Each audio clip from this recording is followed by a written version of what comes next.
जय श्री राधे, जय श्री कृष्ण, जय माता रानी की। मंदिर श्री बंसी वाले महात्मा यूट्यूब चैनल अम्बाला शहर की ओर से हम आप सबका हार्दिक अभिनंदन करते हैं। आज हम आपको सुनाने जा रहे हैं श्री दुर्गा सप्तशती के अध्याय 5 का हिंदी में अनुवाद, अध्याय 5 की कथा। तो आपको यह बताना भी जरूरी है कि आज ही हम इसके छठे अध्याय का, श्री दुर्गा सप्तशती के छठे अध्याय की वीडियो भी हम शाम को 4 बजे इसी चैनल पर डालेंगे।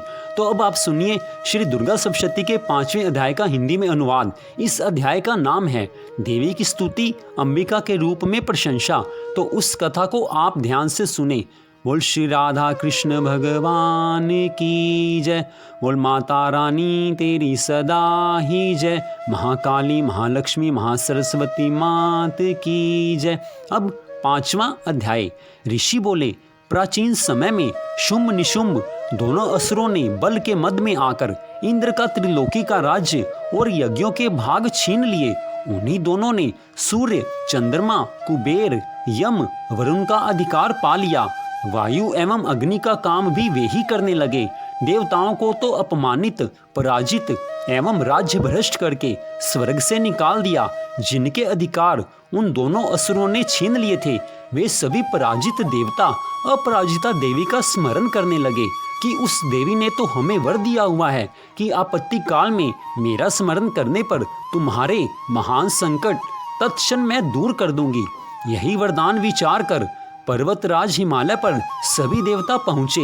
वहाँ भगवती की स्तुति करते हुए देवता बोले, देवी एवं महादेवी को नमस्कार हो, शिवा को सदा नमस्कार हो, प्रकृति भद्रा को नमस्कार हो। हम सनियम उस भगवती को प्रणाम करते हैं। रुद्र रूपा को नमस्कार, नित्य स्वरूपा गौरी एवं धात्री को नमो नमः हो। ज्योत्सना रूपिणी चंद्र स्वरूपा एवं सुखमयी को निरंतर नमो नमः। प्रणाम करने वालों की उन्नति करने वाली सिद्धि स्वरूपा को नमस्कार हो। दैत्यों की लक्ष्मी, राज्य लक्ष्मी, शिव शंकर पत्नी माता जी को नमो नमः हो। दुर्गा संकट से पार कराने वाली दुर्ग पारा, सार रूप सारा, सर्वकारिणी ख्याति कृष्णा धूम्रा देवी को निरंतर नमस्कार हो। अत्यंत सुंदर एवं अत्यंत भयंकर रूप उस देवी को बार बार प्रणाम हो। जगत की प्रतिष्ठा रूपा कृति देवी को नमो नमः हो। जो देवी सभी प्राणियों में चेतना कही जाती है, उसे बार बार नमस्कार हो। जो देवी सभी प्राणियों में निद्रा रूप से कही गई है, उसे नमस्कार, उसे बार बार नमस्कार हो। जो देवी सभी जंतुओं में अक्षुधा रूप से स्थित है, उसे नमस्कार, उसे बार बार नमस्कार हो। जो देवी सभी प्राणियों में क्षमा शक्ति तथा तृष्णा रूप में स्थित है, उसे नमस्कार हो, उसे नमस्कार हो, उसे बार बार नमस्कार हो। जो देवी सब प्राणियों में लज्जा, शांति और श्रद्धा रूप से स्थित है, उसे नमस्कार, उसे नमस्कार, उसे बार बार नमस्कार हो।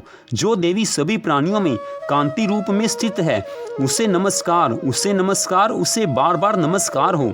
जो देवी सभी प्राणियों में भ्रांति, कांति और जो लक्ष्मी रूप से स्थित है, उसे नमस्कार, उसे नमस्कार, उसे बार बार नमस्कार हो। जो देवी सब जीव मात्र में वृत्ति रूप से स्थित है, उसे नमस्कार, उसे नमस्कार, उसे बार बार नमस्कार हो। जो देवी समस्त जीव मात्र में स्मृति रूप से स्थित है, उसको नमस्कार है, उसको नमस्कार है, उसको बार बार नमस्कार है। जो देवी समस्त जीव मात्र में तुष्टि रूप से स्थित है, उसको नमस्कार, उसको नमस्कार, उसको बार बार नमस्कार है। जो देवी समस्त जीव मात्र में माता रूप से स्थित है, उसको नमस्कार है, उसको नमस्कार है, उसको बार बार नमस्कार है। जो देवी समस्त जीव मात्र में भ्रांति रूप से स्थित है, उसको नमस्कार है, उसको नमस्कार है, उसको बार बार नमस्कार है। जो देवी समस्त इंद्रियों तथा संपूर्ण जीव मात्र की अधिष्ठात्री हैं और समस्त जीव मात्र में निरंतर व्याप्त रहती हैं, उसको बार बार नमस्कार है। जो देवी इस सारे जगत में व्याप्त होकर चैतन्य रूप में स्थित हैं, उसे नमस्कार है, उसे नमस्कार है, उसे बार बार नमस्कार हो।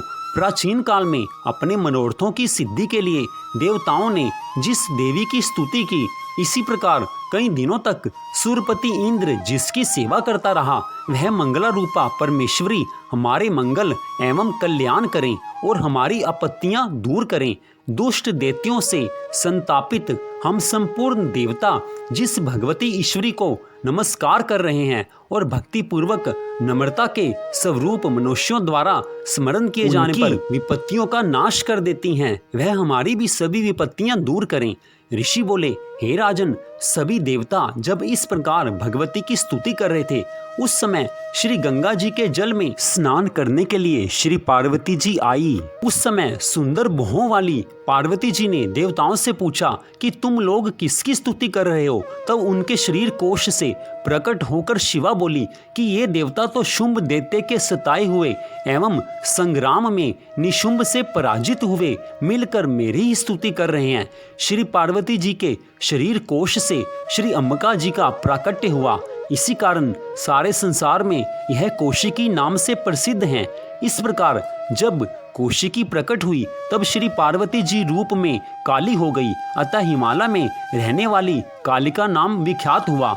उसके अनंतर शुंभ निशुंभ के सेवक चंड तथा मुंड ने वहां आकर उस अंबिका देवी को देखा, जो उस समय परम सुंदर रूप धारण कर रही थी। उन दोनों ने शुंभ दैत्य को जाकर कहा कि हिमालय को अपनी कांति से प्रकाशित करती हुई एक परम सुंदर स्त्री वहां बैठी है, वैसा उत्तम परम सुंदर रूप किसी ने भी कहीं देखा न होगा। हे असुरराज, वह देवी कौन होगी, इस बात का आप ही पता लगाइए और उसे ग्रहण कीजिए। वह स्त्री क्या है? रतन ही है। उसके तो सभी अंग बड़े मनोहर हैं, अपनी दिव्य कांति से दिशाओं को प्रकाशित कर रही हैं। हे दैत्य इंद्र, वह तो बैठी हुई हैं, आप जाकर उसे देख सकते हैं। हे प्रभु, जैसे भी हो आप उसे ग्रहण कीजिए।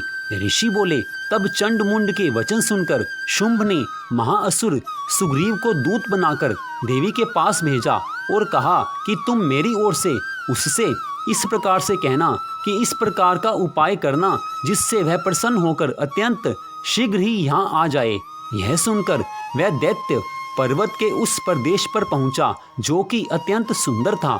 वहां पर ही देवी बैठी हुई थी। वहां जाकर उसने देवी से मधुर वाणी द्वारा कोमल वचन कहे।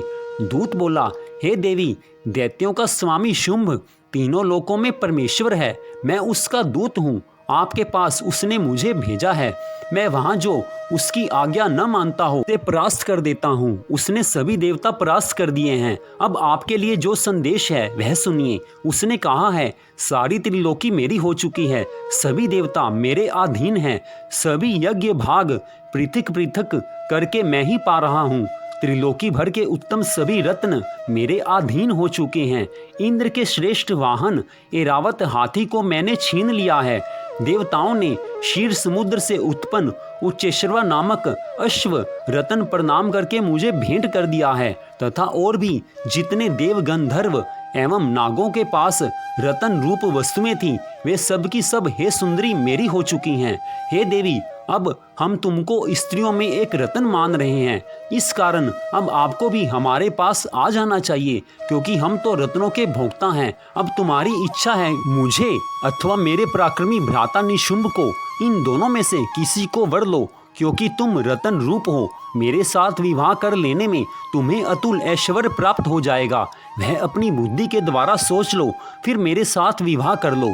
ऋषि बोले, जब इस प्रकार दूत ने देवी से कहा, तब वह जगत को धारण करने वाली भगवती देवी जी गंभीर होकर मंद मुस्कान करके बोली, हे दूत, तुमने जो कुछ कहा वह सत्य है, मिथ्या कुछ भी नहीं। इसमें संदेह नहीं कि शुंभ त्रिलोकी का स्वामी है और निशुंभ भी वैसा ही है, किंतु मैंने प्रतिज्ञा की हुई है, उससे किस प्रकार से मिथ्या करूं। प्रतिज्ञा इस प्रकार है कि जो मुझे युद्ध में जीत ले एवं मेरा अभिमान तोड़ दे और संसार में मेरे समान बलधारी हो, वह मेरा भर्ता हो सकता है। शुंभ आए अथवा महाअसुर निशुंभ आ जाए, मुझे जीतकर मेरा शीघ्रता से पानी ग्रहण करे। दूत बोला, हे देवी, तुम्हें अभिमान है जो इस प्रकार की बातें मेरे सामने कर रही हो।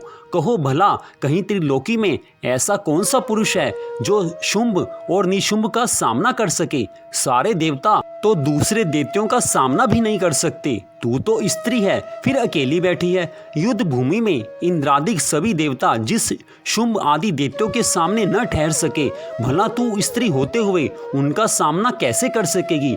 इस तरह चले चलने से तुम्हारी प्रतिष्ठा होगी, अन्यथा जब वे तुम्हारे केश पकड़कर घसीटते हुए ले ले जाएंगे तो तुम्हारा गौरव नष्ट हो जाएगा। देवी बोली, हे दूत, इसमें कोई संशय नहीं कि शुंभ बलवान है और निशुंभ भी पराक्रमी है, पर मैं करूं तो क्या करूं? प्रतिज्ञा करने से पहले यह बात मैंने नहीं सोची थी। अब तुम जाकर असुरराज को मेरी यही बात कह दो, फिर उसे जो उचित दिखाई दे वही करे। तो इस प्रकार श्री दुर्गा सप्तशती के 5वें अध्याय का यहाँ पर समापन होता है। तो मंदिर श्री बंसी वाले महात्मा यूट्यूब चैनल अम्बाला शहर की ओर से 6ठे अध्याय की कथा भी आज ही शाम को 4 बजे हमारे इसी चैनल पर डाली जाएगी। तो कृपया आप उस कथा को भी और आगे आने वाली सभी अध्यायों की कथा को हमारे चैनल पर अवश्य सुनिए। मंदिर श्री बंसी वाले महात्मा यूट्यूब चैनल अम्बाला शहर की ओर से आप सबका हार्दिक धन्यवाद। भगवान श्री राधा कृष्ण जी की, माता रानी की कृपा आप पर सदा बनी रहे, इसी मंगल कामना के साथ जय श्री राधे कृष्ण जी, जय माता रानी की।